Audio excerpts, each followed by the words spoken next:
dial your operator. If you need help, then dial your operator. Hello, I'm your host, Michael Duffy, with Season 1 of Call Me for Help, Episode 11. What is crypto?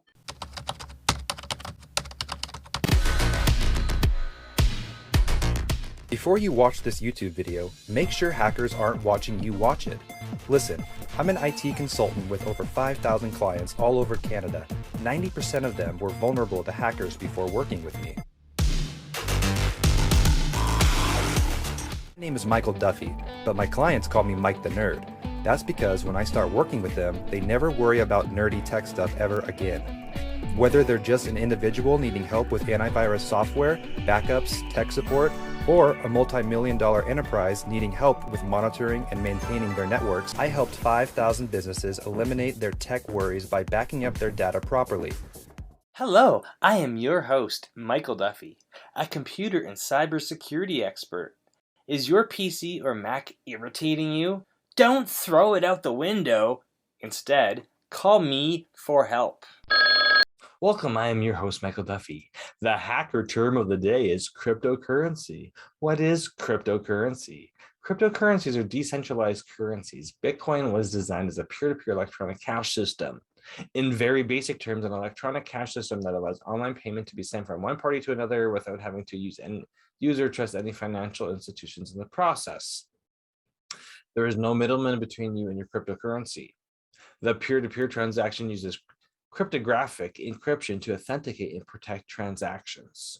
Cryptocurrency is electronic and tracked through a peer-to-peer blockchain where all transactions are audited and accounted for publicly by using anonymous wallet ID numbers, whereas your traditional US dollar, Canadian dollar, euro are traditional fiat currencies and mostly used as paper money.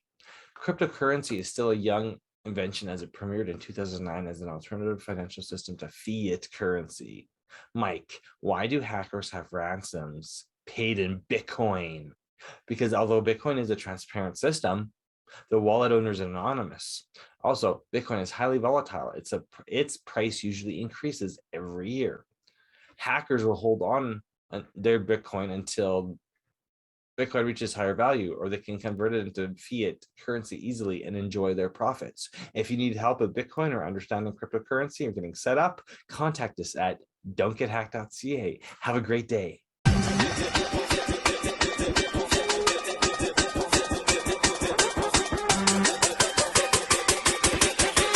Wait, you want some more?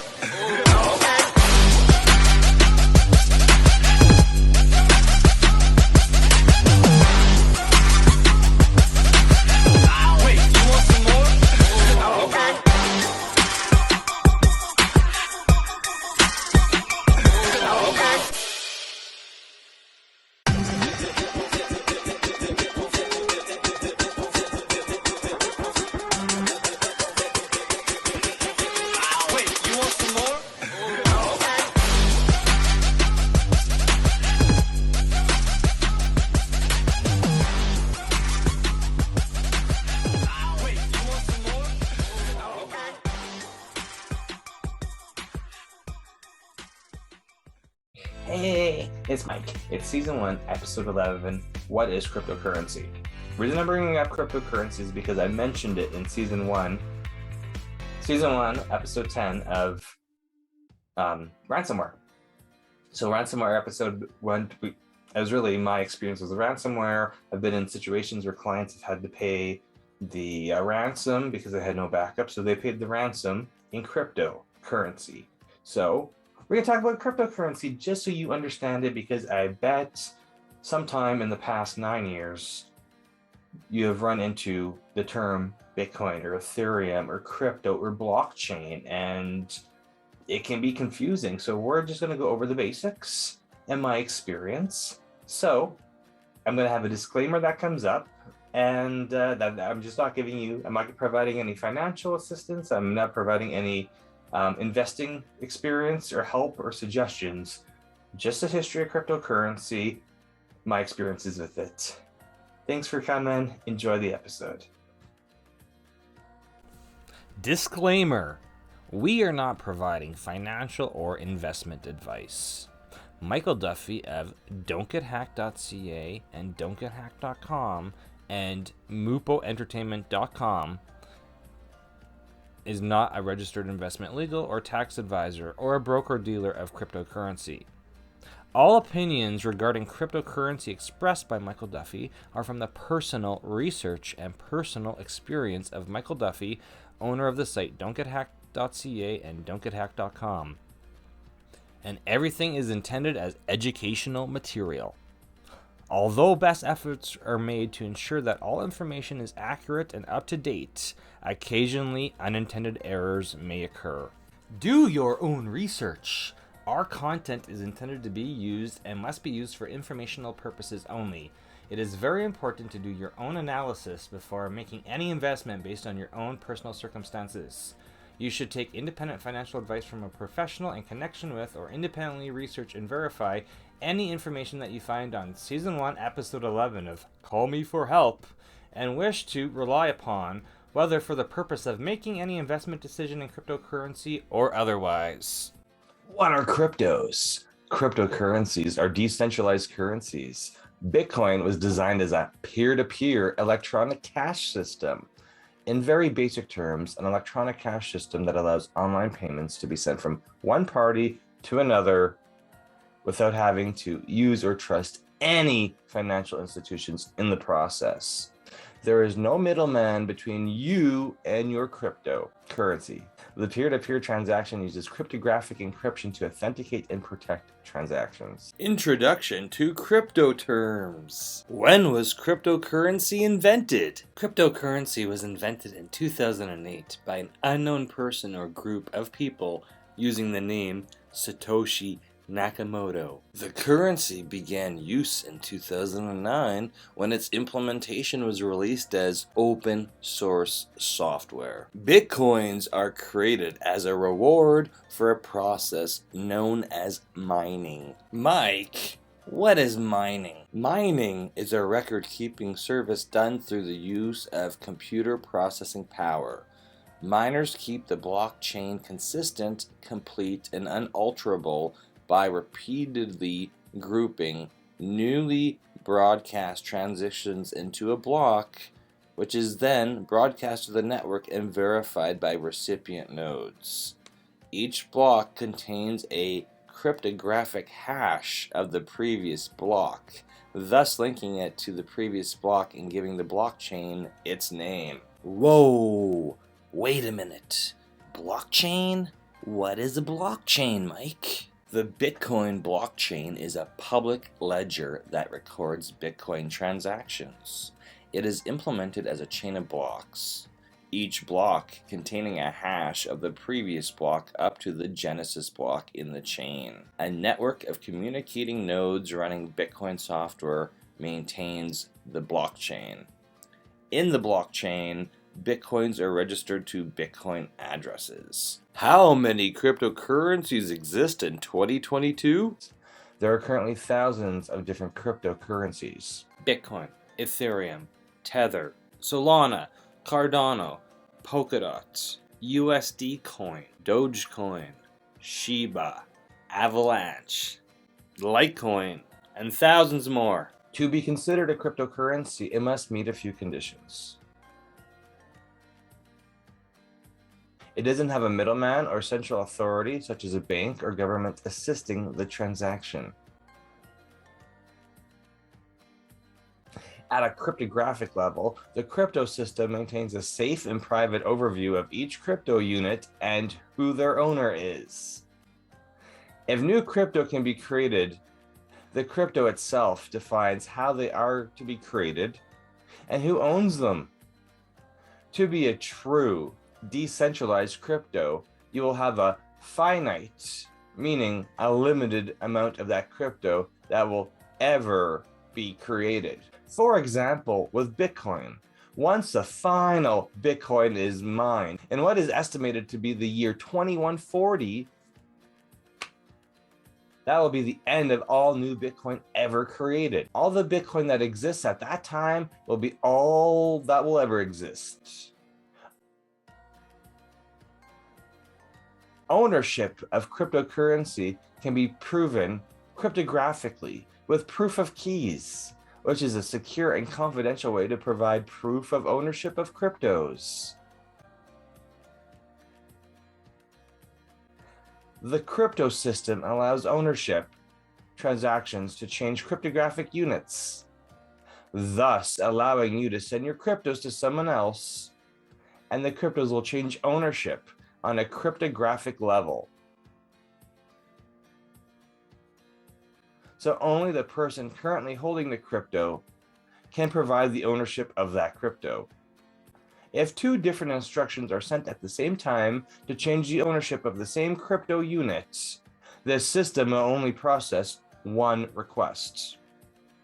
In the case of a double transaction to change a crypto's ownership, this is prevented in blockchain-based cryptocurrencies such as Bitcoin by using a consensus mechanism known as proof of work.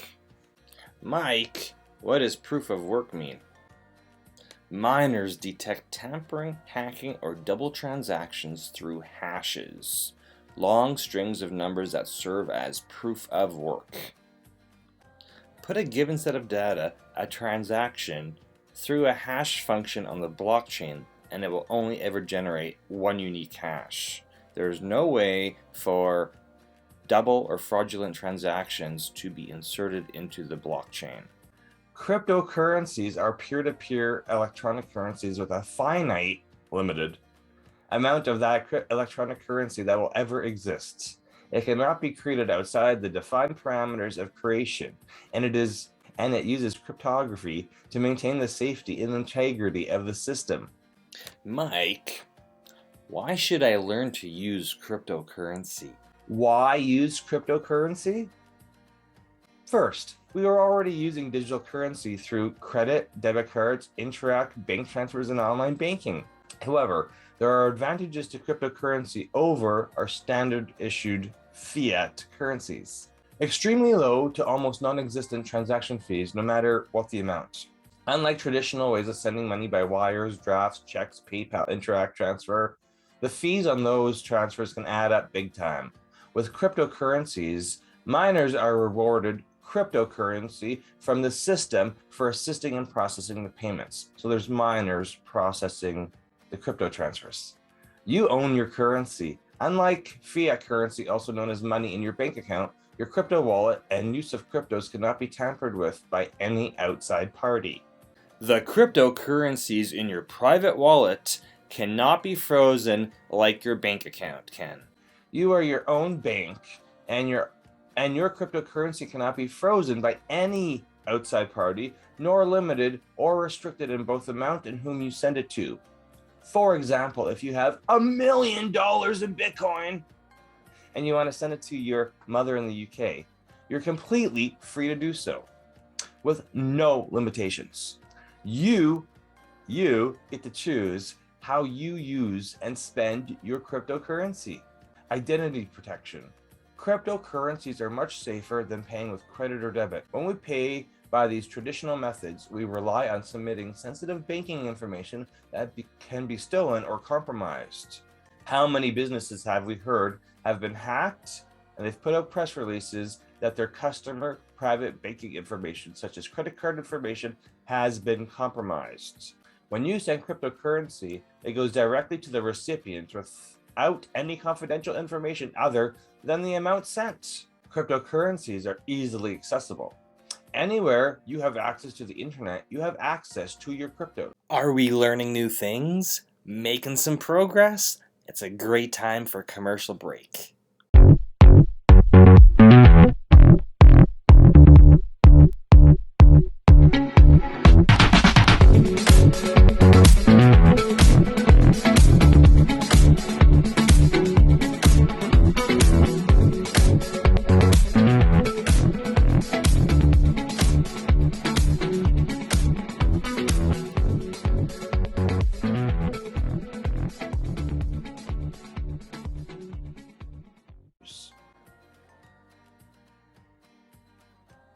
Huge benefits to sellers. Once you receive a payment, it cannot be reversed. You choose to refund or not. You don't have to worry about stop payments and fraud, as the blockchain makes it very difficult to scam the system with cryptography. There is a finite, limited amount of Bitcoin. It cannot be printed. Inflation cannot reduce its value. amount of each cryptocurrency that will ever exist. This alone makes the case for cryptocurrencies to be much more stable than our existing fiat banking system. We have recently seen inflation that is running out of control with really no sign of stopping, and more money keeps being printed. Cryptocurrencies may be the key.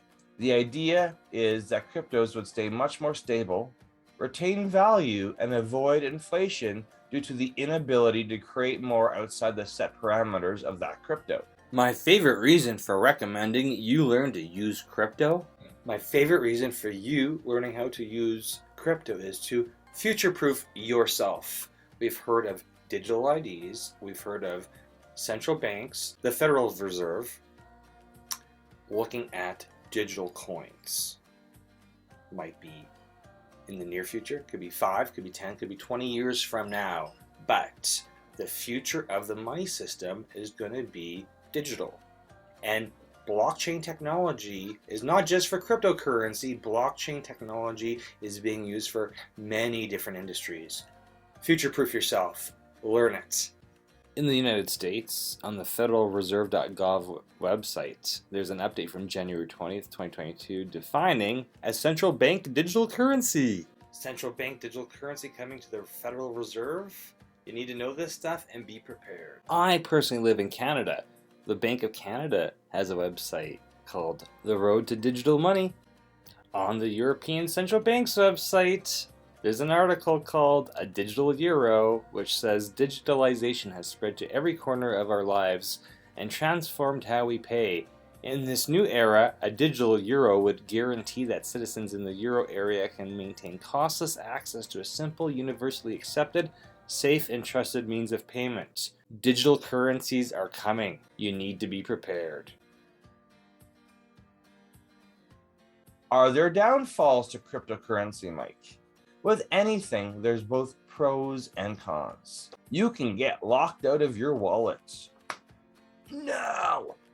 One very important thing to consider with cryptos is that you are completely responsible for your currency. Yes, a pro and a con.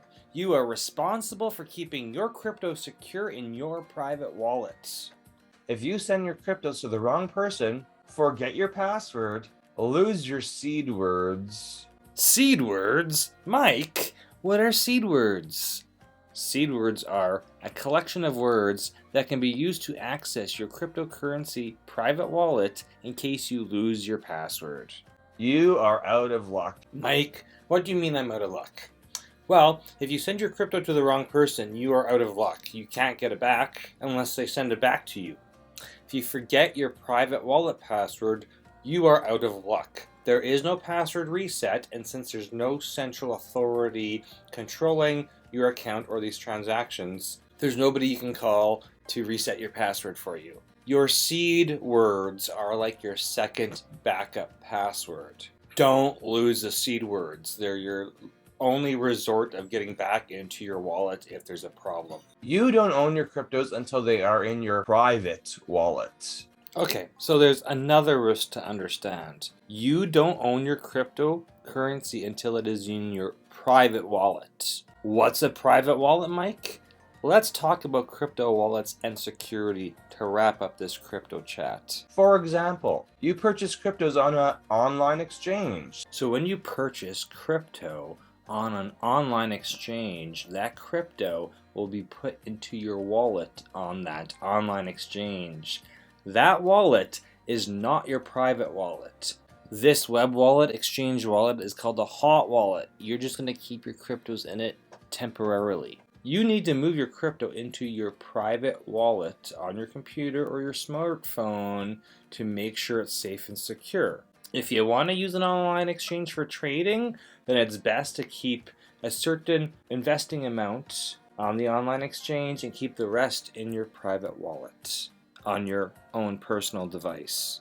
The online exchange wallets are not safe for long-term storage of your crypto.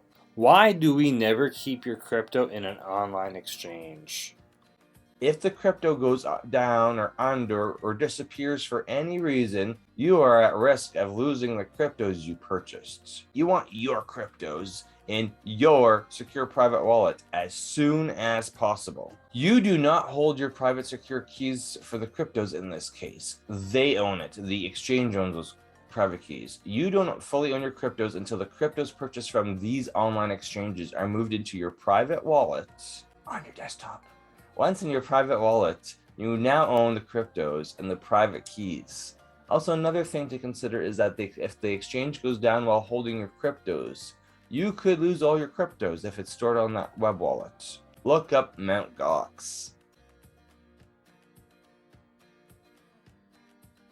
Crypto wallet types. This is where you hold your cryptocurrency. It is important to know what options are available so you can choose your best fits.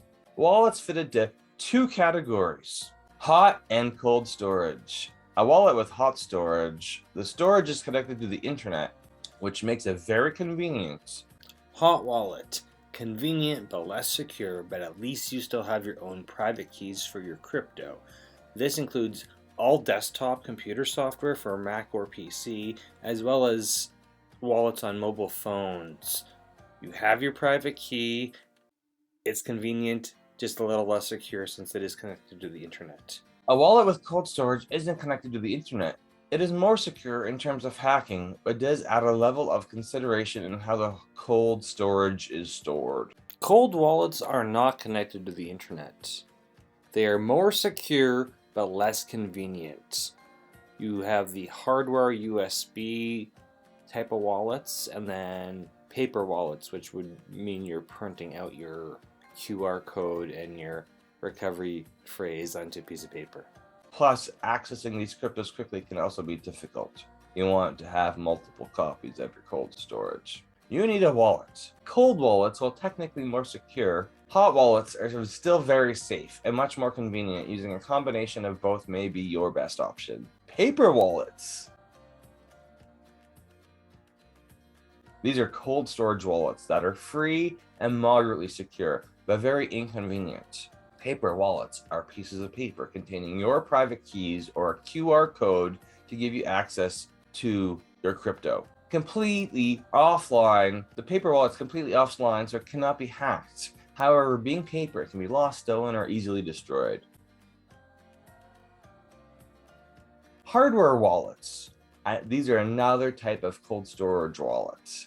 They can cost from as low as $40 up to a couple $100. They are very secure, except some wallets do need to connect to a computer to manage your cryptos. Some concerns with the hardware wallets are that they are inconvenient, and just like other computer hardware, could become corrupted or be affected by environmental factors. Most hardware wallets come with recovery seed words to use if your physical device goes missing. Desktop wallets. This means on your computer. These can be hot or cold storage. These wallets are installed on your desktop computer. Some of the wallets connect to the internet, but most can be accessed without internet connection, making them much more secure than web and mobile wallets. Some, such as Exodus, can do both, hot and cold. These wallets have several layers of security, so it can be slightly more difficult for crypto beginners. These desktop wallets like Exodus, Atomic, and Electrum are popular wallets as they are free to download, but do charge a minimal fee for in-wallet transactions. Most desktop wallets also come with recovery seed words as an extra layer of protection from being locked out of your wallets. Web wallets. I do not recommend storing your cryptos on a web wallet. While these are very convenient, user-friendly, and do make for fast transactions, they're extremely insecure and are very easy to hack. Also, using a wallet like this defeats the first definition of a cryptocurrency, that there isn't a middleman between you and your money, between you and your crypto. Web wallets are found on exchanges such as Coinbase and Binance, and other online exchanges. Mobile wallets. These are hot storage mobile wallets that are accessed through an app on your phone. Normally, they use QR codes to complete purchases. Again, while convenient for purchases, they are connected to the internet and are still hosted by crypto exchanges like the web wallets are. This again means you don't actually own your cryptos and your private keys and have a risk of losing your cryptos if the exchange goes down. No matter what wallet you choose, just like your computer system, you need to ensure you back up your wallets. You have multiple copies of your seed words. And remember, keep your passwords and paper and hard wallets in a safe, secure place away from environmental factors. How do I get cryptos? You can receive cryptos as payments for goods and services you provide, set up on a cryptocurrency exchange such as Coinbase or Binance. If you go with a cryptocurrency exchange, you purchase cryptocurrencies with fiat money. That is, converted into your cryptocurrency of choice, but it does include a small fee. Once you purchase the cryptos from the exchange, it will go into a web wallet, and as discussed, and you do not yet own your cryptos. Once the crypto you just purchased from the online exchange is in your web wallet, it is advised that you transfer them to your private hot or cold wallet as soon as possible. Again, there will be a small minimal fee. This fee is for the miners supporting the system and using their energy to transfer your cryptos to your wallet. This fee can fluctuate and will be higher when there are more transactions on the system than when there is less. So if you don't like the fee, wait and check back in a few hours. It is also good to note that desktop wallets such as Exodus offer you an option to convert cryptos you already have in your Exodus wallet into other cryptocurrencies. Volatility. The crypto market moves up and down like the stock and forex markets. Don't purchase or invest what you cannot afford to lose. Cryptos are still very new, and the value in comparison to fiat currency can change dramatically in a very short amount of time. It can easily jump up and down by 10% within a day or even a couple of hours. Cryptos will eventually balance out as more awareness and participation occurs within the system, which will also weed out the top cryptos versus those that don't have the long-term staying power for the future. Once you have your crypto, you want to keep them safe. Some basic tips: back up your wallet, have passwords saved and memorized, and if possible, memorize your seed words or save them in a very safe place. Do not give out your private keys.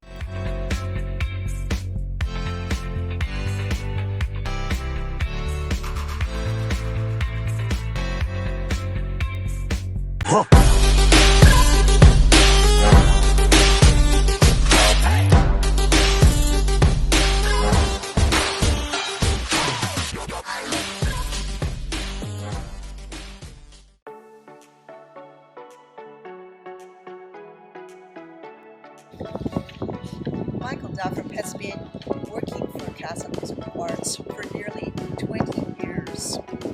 He manages our network on-site and off-site for 5+ users. He handles systems that are old and new, from the desktop to the laptop to the cell, from the Mac to the PC, online and offline. It's complicated and he does everything. He thinks outside of the box, and you can truly trust him when he's going to sign in from his home to yours. He does a great job at that, and he goes the extra mile under emergency, and he actually answers your phone. My name is Linda Cuthers, and I'm the President and Artistic Director of Casa Musical Arts, and I highly recommend Michael Duffy to be your IT expert.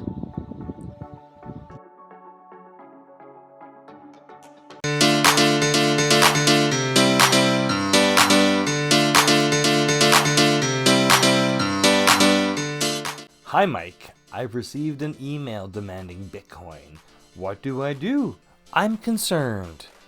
Thanks for the text. Your response has been sent. Okay, so you've received an email that's demanding Bitcoin. Typically, these are harmless emails. It's just a phishing email. It's really actually, it's not phishing because generally there's no links in it. It's It's extortion. It's an extortion email. Generally, you'll get an email stating that they've, detected suspicious activity on your computer or illegal activity on your computer, and they demand Bitcoin. Sometimes you may also get an email where they kind of know your password and they're demanding Bitcoin to not reveal your password.